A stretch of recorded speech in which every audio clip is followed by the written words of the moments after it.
et on va poursuivre avec M.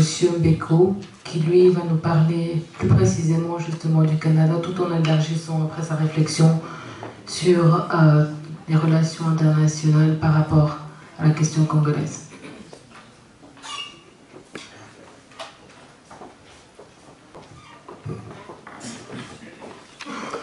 Bonsoir. Je pense que l'intervention de Kate était assez consistante. Il a soulevé des tas d'éléments et je ne veux pas revenir sur certains de ces éléments. Mais je pense que pour comprendre ce qui arrive aujourd'hui au Congo, il faut toujours jeter un coup d'œil. Il faut regarder le rétroviseur de l'histoire. C'est très important parce que parfois on a l'impression que ces choses arrivent ou tombent du ciel, alors qu'il s'agit des stratégies mûrement pensées et froidement appliquées. Et moi, personnellement, je veux parler, bien entendu, de l'implication canadienne, mais je veux quand même élargir le champ d'analyse parce qu'il est important de comprendre l'histoire et l'histoire passée du Congo pour comprendre tout ce qui se passe actuellement. Et nous avons tous entendu parler à un moment donné de la conférence de Berlin. Et originalement, en fait, il s'agissait de la conférence du Congo. Et déjà à l'époque, le Congo occupait une place très importante sur l'échiquier international.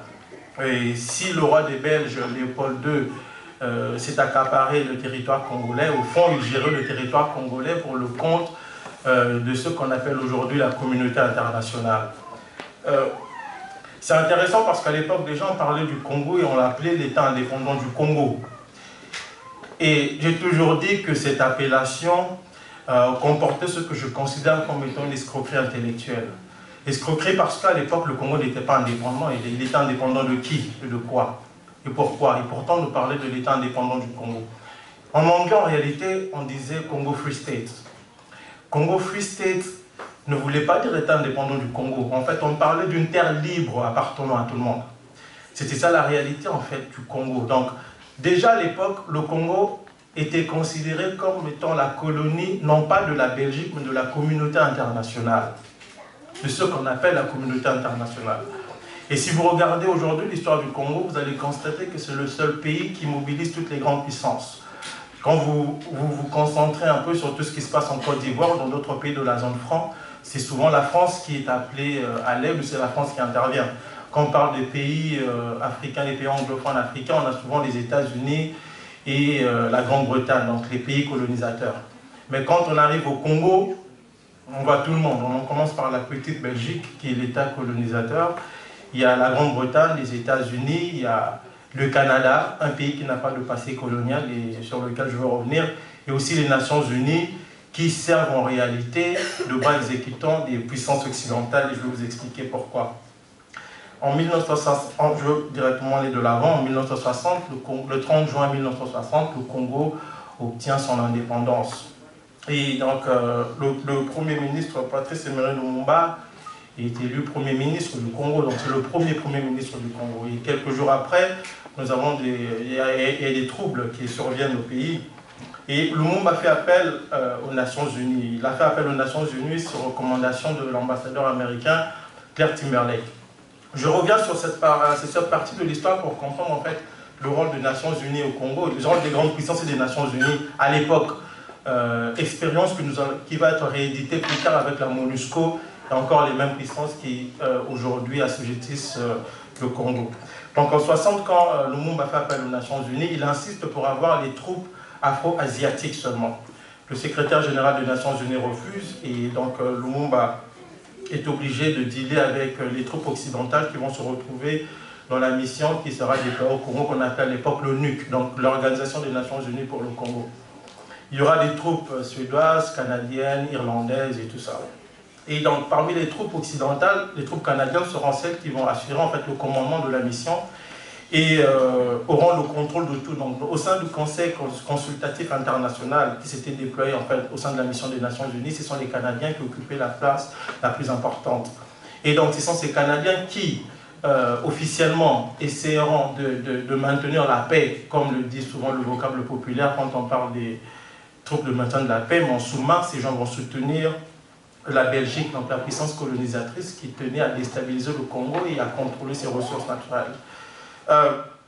Pour moi, ça a été une très grande découverte de l'implication du Canada dans la mesure où j'ai dû consulter plus de 7000 pages de documents des archives canadiennes. Et j'ai réalisé d'abord, la première chose que j'ai découverte, c'était les propos du ministre canadien des Affaires étrangères de l'époque, qui disait carrément à l'ambassadeur belge à Ottawa que le Canada fera tout pour alléger, pour aider la Belgique en fait dans la guerre qu'elle entreprend contre le Congo nouvellement indépendant. Et il y a eu à plusieurs reprises des affrontements entre l'armée nationale congolaise et les troupes canadiennes. Il y a eu 4 affrontements. Et à la fin, comme vous savez tous, je vois le plus rapidement, Lumumba sera arrêté. Après ses troubles, il sera exécuté. Et j'ai découvert pendant mon enquête qu'en fait c'est un officier canadien des Nations Unies qui avait aidé les hommes de Mobutu à retracer le premier ministre Patrice Emery Lumumba et ensuite l'exécuter. Et quand Mobutu prend le pouvoir, le premier pays qu'il visite, c'est le Canada. Et ça, beaucoup de gens ne le savent pas. Mais pourquoi est-ce qu'on déstabilise le Congo à l'époque? C'est pour en fait continuer à mieux contrôler ses ressources naturelles. Déjà à l'époque, au Congo, on retrouvait plusieurs grandes compagnies occidentales. Il y avait des compagnies américaines, il y avait des compagnies suédoises, il y avait des compagnies norvégiennes même, britanniques et belges. Et donc le Congo était d'une certaine manière géré par des grandes multinationales, dont la Société Générale de Belgique. Et ce qui est intéressant dans l'histoire, c'est qu'il y a, au sein même de la mission des Nations Unies, il y avait des compagnies suédoises qui concurrençaient les entreprises belges qui opéraient au Congo. Donc on voit bien dès cet instant déjà, on voit la place qu'occupe le Congo sur l'échiquier international. On constate encore aujourd'hui qu'à l'époque déjà nous avions la plus grande mission des Nations Unies au monde, à l'époque c'était au Congo. Et aujourd'hui encore nous avons la plus grande mission des Nations Unies au Congo. C'est toujours dans le même pays. Donc déjà à l'époque, les Nations Unies prennent part à la déstabilisation d'un gouvernement légitime établi et participent à l'assassinat du Premier ministre de ce pays-là. Et pendant 30 ans, les puissances occidentales vont protéger Mobutu, guerre froide oblige. Mais à partir des années 90, la donne change. Il y a la guerre froide qui tend à sa fin, l'Union soviétique est affaiblie, et les Américains décident donc de reconfigurer la carte géopolitique de la région des Grands Lacs. Donc la région des Grands Lacs, c'est cette région au centre du continent africain, donc le Congo, le Rwanda, le Burundi, l'Ouganda. Et donc les Américains décident de reconfigurer la carte géopolitique et aussi modifier le jeu d'alliance. Et en 1986 déjà, ils vont aider le président Museveni à arriver au pouvoir. Et à partir de 1988, il commence à préparer en fait l'invasion du Zaïre. Je crois que vous avez tous entendu dire, on dit souvent que c'est avec Bill Clinton que l'invasion, la politique déstabilisatrice des États-Unis contre le Congo a commencé. Et moi je vous dis que c'est avec George Bush père. Parce qu'à partir de 1988, les Américains vont demander aux forces spéciales britanniques de former des troupes Tutsi qui étaient dans l'armée de Museveni dans une base appelée Jinja en Ouganda. Et donc, durant cette formation, les Américains vont en même temps commencer à mettre beaucoup de pression sur le président Mobutu pour qu'il lâche le pouvoir. Et le 1er octobre 1990, c'est l'invasion du Rwanda, donc la guerre du Rwanda que nous connaissons tous. Et le président Mobutu va envoyer même une unité de l'armée zaïroise pour aller intervenir et sauver le gouvernement rwandais qui est en place. Mais cette guerre-là, c'est une guerre dans une guerre. Pourquoi? Parce que non seulement les Américains veulent reconfigurer la carte géopolitique de la région des Grands Lacs, mais ils veulent aussi bouter dehors les Français. Parce que dès cet instant, Mobutu, qui se sent lâché par les Américains, va se rapprocher des Français. Et pour les Américains, il était important de chasser tous les dirigeants sous-traitants de la France dans la région, s'occuper de la région et contrôler ses ressources. Et c'était les ressources surtout du Congo et aussi du Soudan. Et donc, la guerre du Rwanda que nous allons voir, en fait, que nous avons tous vu, était en fait le prélude de ce qui était prévu pour le Congo. Le Rwanda ne constitue en réalité que le tremplin à l'invasion du Zaïre. Et j'ai eu l'opportunité de rencontrer un proche du président Habyarimana durant mon enquête qui m'a dit qu'en 1992, les Américains sont allés les voir, les Hutus qui étaient au pouvoir, et ils leur ont dit, écoutez, si vous nous aidez à chasser le président du Zaïre, nous allons demander à Paul Kagame de ne plus vous importuner. Et donc le régime Hutu va refuser, et c'est comme cela qu'on va accélérer la politique déstabilisatrice de ce pays-là. Et nous savons tous qu'en 1993, pendant la guerre civile qui va ravager le Rwanda, il y aura une mission des Nations Unies qui va débarquer pour maintenir la paix, donc ce qu'on appelle la nuit noire. Et c'est un officier canadien qui va en fait commander la mission des Nations Unies au Rwanda qu'on appelle la nuit noire. Officiellement, encore une fois, c'était pour maintenir la paix et emmener le pays aux élections. Mais officieusement, c'était pour porter Paul Kagame au pouvoir. Donc nous remarquons encore une fois que les Nations Unies qui avaient participé à la déstabilisation du Congo-Zaïre en 1960 sont encore les mêmes qui participent à la déstabilisation du gouvernement rwandais en 1994. Et c'est un officier canadien des Nations Unies qui va permettre en fait à Paul Kagame d'arriver au pouvoir et même permettre l'acte terroriste qui va emporter le président Habyarimana, donc l'événement considéré comme l'élément déclencheur du génocide. C'est très important parce que nous avons tendance chez nous à croire que les Nations Unies, encore des Africains et surtout les étudiants qui pensent que les Nations Unies débarquent dans des pays pour maintenir la paix. En réalité, les troupes des Nations Unies ne débarquent jamais pour maintenir la paix, mais c'est pour en fait pérenniser ou accompagner une politique de déstabilisation décidée par les grandes puissances. Et je vais ouvrir une parenthèse ici pour vous expliquer, en fait, quand j'ai commencé à analyser la création des casques bleus, j'ai réalisé en fait que la création des casques bleus est une création canadienne. C'est le premier ministre canadien de l'époque, Lester B. Pearson, qui avait en fait avancé l'idée de la création d'une force internationale de maintien de la paix pour s'interposer dans les pays en conflit. C'était durant la guerre du Liban. Officiellement, c'était ça en fait. Mais officieusement, c'était en fait c'était une politique de déstabilisation, c'était une politique qu'on appelle des politiques clandestines. Il fallait mettre en place une force internationale, en apparence internationale, donc neutre, mais en sous-main qui va accompagner les politiques des grandes puissances. Et cela avait pour but de ne pas susciter en fait la méfiance des Russes, parce que nous sommes à l'époque en pleine guerre froide. Et c'est comme ça que vous allez remarquer que nulle part au monde, les casques bleus des Nations Unies ont aidé à établir la paix, à maintenir la paix. Très souvent, dans les pays où les Nations Unies débarquent, il y a toujours des problèmes et ça n'en finit pas. Je pense que le Congo est en train de l'expérimenter aujourd'hui avec la mission de la MONUSCO que nous voyons, que d'ailleurs les populations du Kivu ne tolèrent plus à l'est de notre pays. C'est très important de comprendre cela parce qu'il y a beaucoup d'Africains qui espèrent encore voir les Nations Unies intervenir chez eux pour ramener la paix. Quand ces gens interviennent chez vous, c'est pour mettre votre paix sous tutelle, ça c'est la première chose, et pérenniser la politique des grandes puissances. C'est ce qu'en général Belge a appelé la stratégie de l'ange bleu. C'est-à-dire l'ange bleu qui débarque pour maintenir officiellement la paix, alors officieusement, c'est pour entretenir le chaos. Et ce chaos est porteur, c'est ce qu'on appelle le chaos créateur, parce que ce n'était pas un chaos comme les autres. On se sert du chaos pour se faire du fric, si je peux appeler ça comme ça. Et le Congo l'expérimente encore aujourd'hui.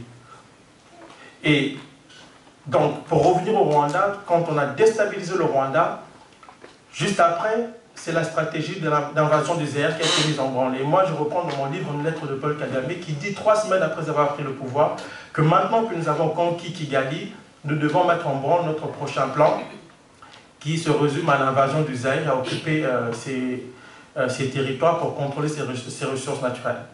On a souvent tendance, nous, Congolais, à dire que oui, c'est parce que nous avons accepté les Hutus à l'est de notre pays que nous avons la guerre chez nous. C'est très faux et cette manière biaisée de lire l'histoire participe à la pérennisation de nos malheurs dans la mesure où un peuple qui ignore son histoire ou qui a de la difficulté à lire de manière convaincante son histoire est appelé à la revivre. Et c'est ce que nous vivons aujourd'hui à l'est de notre pays. Et la guerre de notre pays avait pour objectif le contrôle des ressources naturelles du Congo. Parce qu'il faut quand même dire que même si Mobutu était un pion occidental dans la région, pendant longtemps, la guerre froide a fait qu'il pouvait à un moment donné se montrer réticent ou têtu face aux intérêts occidentaux. Et après la guerre froide, les Occidentaux n'avaient plus, notamment les Américains, n'avaient plus besoin d'avoir à la tête de ce pays riche en ressources naturelles un dirigeant assez récalcitrant qui parfois ne les écoute pas. Et donc c'est pour cela qu'on a planifié en fait sa déstabilisation et la mise en place d'un gouvernement fantoche. Et qu'est-ce qui va se passer? C'est qu'en 1996, quand la guerre commence à l'est du Zaïre, il y a des massacres de population. Les Français qui savent qu'ils sont combattus par le FPR de Kagame interposé, vont demander la mise en place d'une force internationale. Et quand les Français vont demander cela, les Américains vont refuser.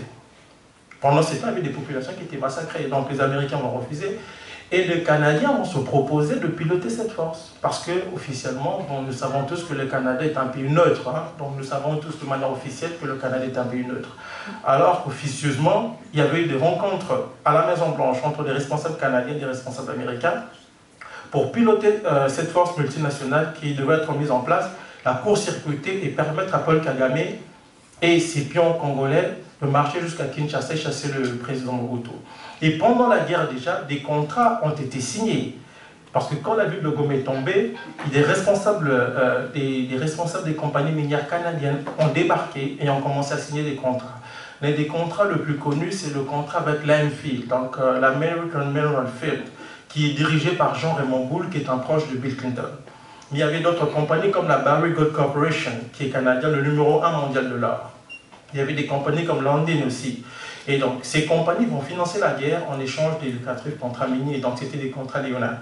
C'est comme ça que le 17 mai, ils vont accompagner Laurent Désiré Kabila jusqu'à la prise de Kinshasa le 17 mai 1997. Et déjà, pendant la guerre aussi, et déjà, c'est une parenthèse que j'ouvre rapidement, il y a une délégation des rebelles qui va se rendre au Canada, à Toronto. Ils vont obtenir 50 millions de dollars pour continuer le financement de la guerre. Et le Canada, le rôle du Canada est très important dans la mesure où beaucoup de gens ne savent pas que le Canada est la première puissance minière au monde. Donc, et au Canada, il y a une législation de complaisance qui fait que toutes les grandes compagnies minières préfèrent s'installer là-bas. Parce que si elles s'installent là-bas, vous ne pouvez pas les poursuivre, même quand elles financent des groupes armés ou même sont citées dans des rapports importants. Donc le Congo se retrouve comme ça, au centre d'enjeux mondiaux tellement importants, et les Congolais sont délaissés, ces ressources naturelles sont pillées. Il y a une stratégie qu'on a instaurée au Congo, que j'appelle la stratégie du chaos, qui consiste à entretenir continuellement l'instabilité pour permettre à des multinationales de piller les ressources du pays. Et puis juste pour vous dire, la première année de la guerre, les compagnies minières canadiennes ont engrangé 20 milliards de dollars à la bourse de Toronto. 20 milliards, c'était la première année de la guerre. Et Laurent Désiré Kabila, qui a été placé au pouvoir, qui avait signé des contrats léonins, à un moment donné, il verra que ces contrats, ça ne tient pas et ça n'avantage pas le peuple congolais. Il voudra renégocier ces contrats.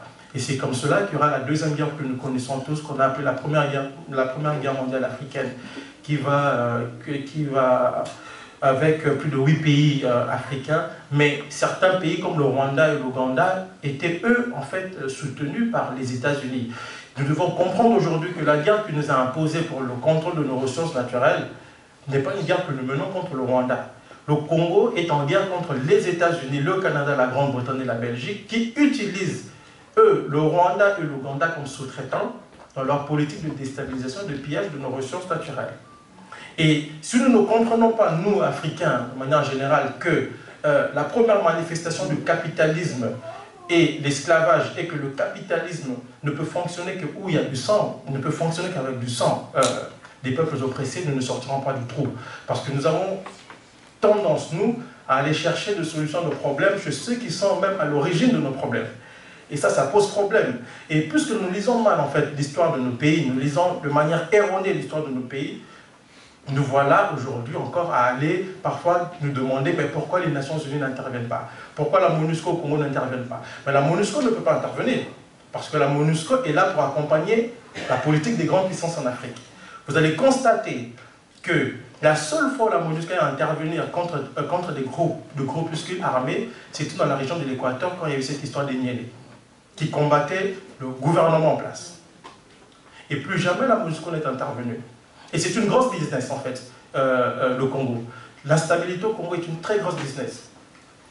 Les compagnies minières qui opèrent au Congo ont intérêt à ce que cette situation perdure. Parce que quand vous avez en face de vous un gouvernement responsable, avec qui vous pouvez négocier d'égal à égal, vous n'allez pas faire assez de profit. Parce que bon, vous allez faire du profit, mais pas comme vous le voulez, parce que les compagnies minières, après tout, ou les grandes compagnies, veulent faire du profit, et encore du profit, encore et encore, au détriment des populations locales.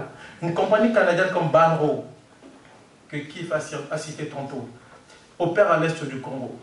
Banro, sinon avec le gouvernement congolais, dans les clauses du contrat, cette compagnie devrait construire des écoles et tout, et aider la population locale. Vous savez ce que cette compagnie a fait? comme aide, entre guillemets, à la population congolaise, pardon, elle a en fait construit une cuisine. Elle a réaménagé une cuisine, la cuisine d'un hôpital. Et pendant ce temps, elle se fait beaucoup d'argent. Mais il faut comprendre surtout une chose, c'est que les compagnies minières aujourd'hui n'ont même plus besoin d'exploiter certaines concessions minières. Parce qu'avec le jeu de la bourse, on peut se faire de l'argent sans exploiter quoi que ce soit. Donc il suffit de s'accaparer une concession minière, de déclarer à Toronto, qui est la bourse des métaux donc au Canada, déclarer que nous avons une concession qui promet, et le cours en bourse augmente, on se fait de l'argent comme ça. Pendant ce temps, on doit quand même entretenir le chaos, c'est-à-dire faire affaire avec des groupuscules rebelles qui vont, eux, sécuriser en fait ces concessions minières-là pour le compte de ces compagnies. Et donc le Congo est aujourd'hui, moi j'appelle le Congo la colonie de la mal nommée communauté internationale.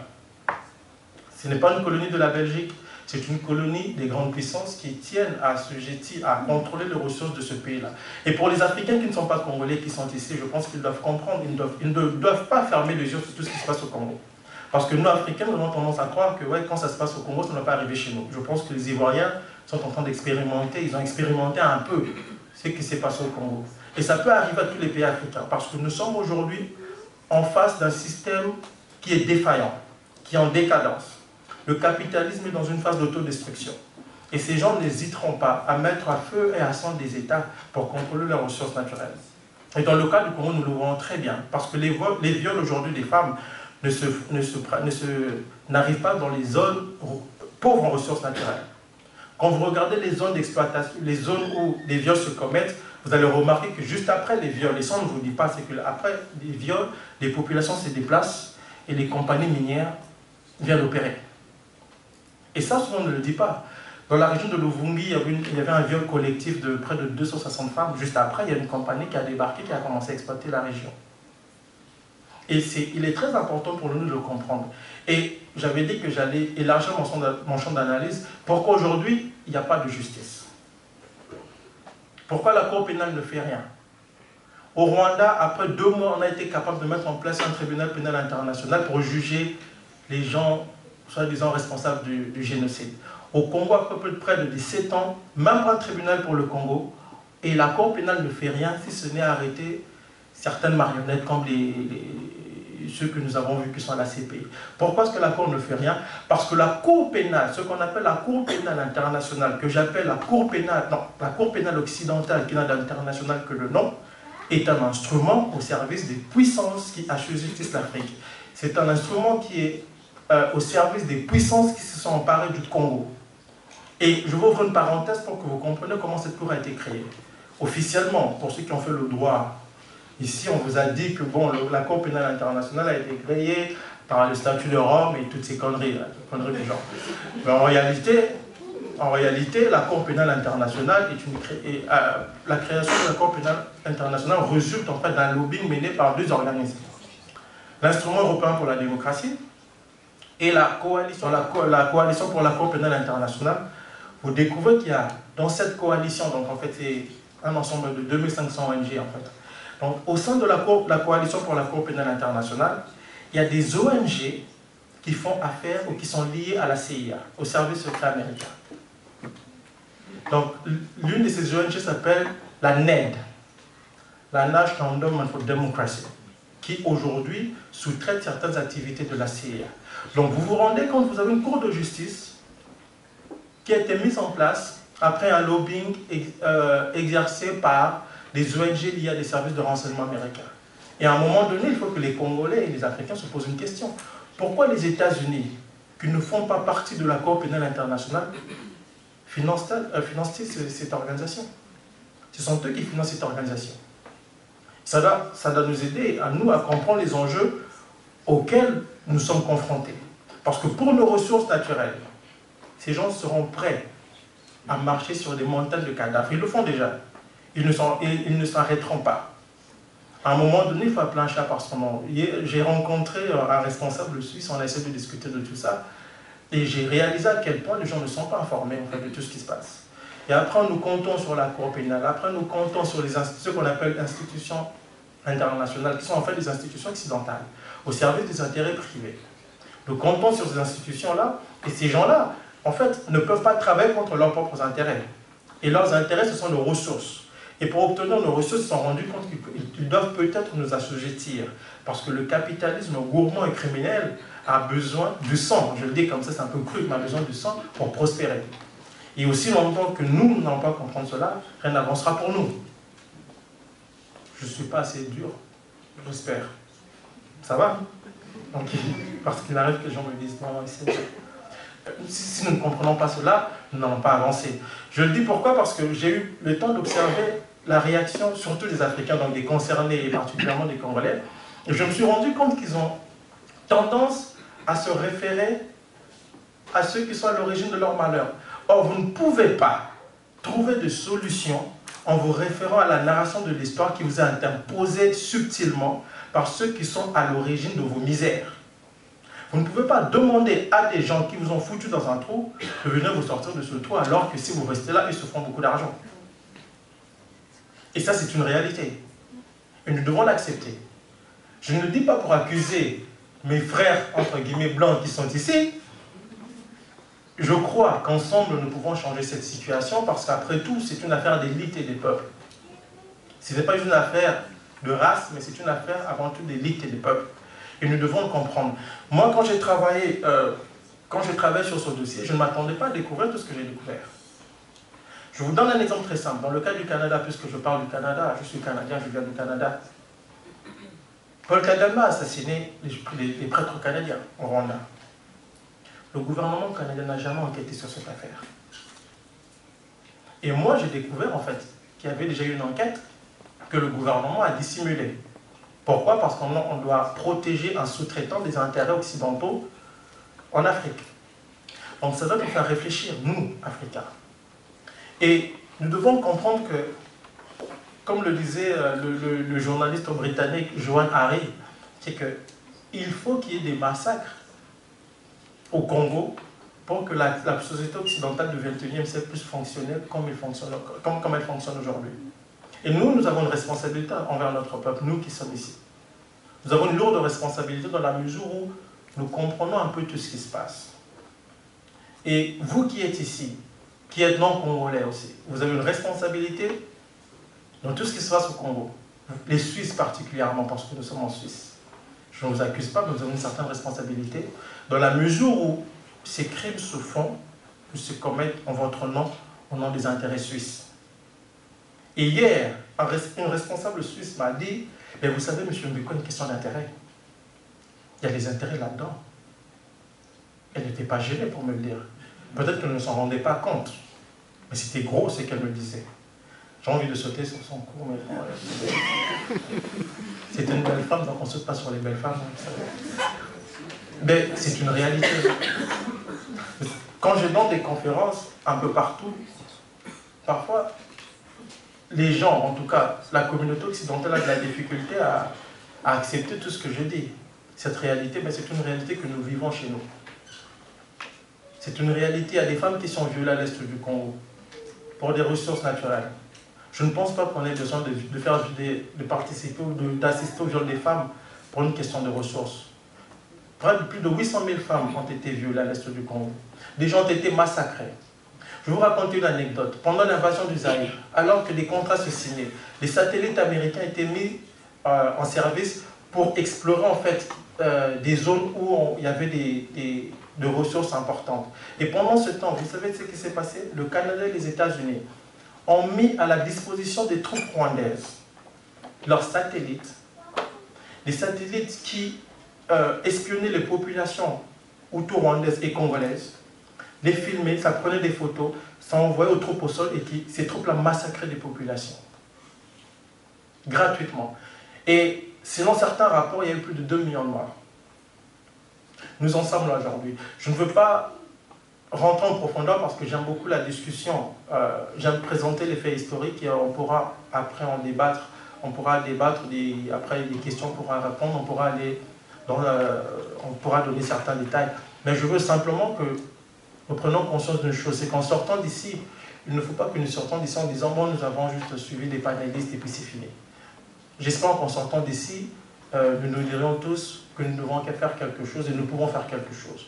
Ceux qui ont écrit l'histoire, ce sont des gens comme vous et moi. Ho Chi Minh, ils étaient 6 seulement quand ils sont partis en aventure. Fidel Castro, ils étaient 11. Kadhafi et les siens, c'était une dizaine de personnes. Je pense qu'ici, nous pouvons faire quelque chose pour le Congo. Le Congo, les Congolais se battent déjà sur le terrain. Les Congolais se battent, en tout cas, je peux vous dire. Les Congolais ne demandent pas qu'on les aide d'une certaine manière. Ils disent simplement qu'il y a quelque chose qui se passe là-bas et qui nous implique tous. Et chacun où il est doit prendre ses responsabilités face à l'histoire, mais face aussi à lui-même. Je vous remercie.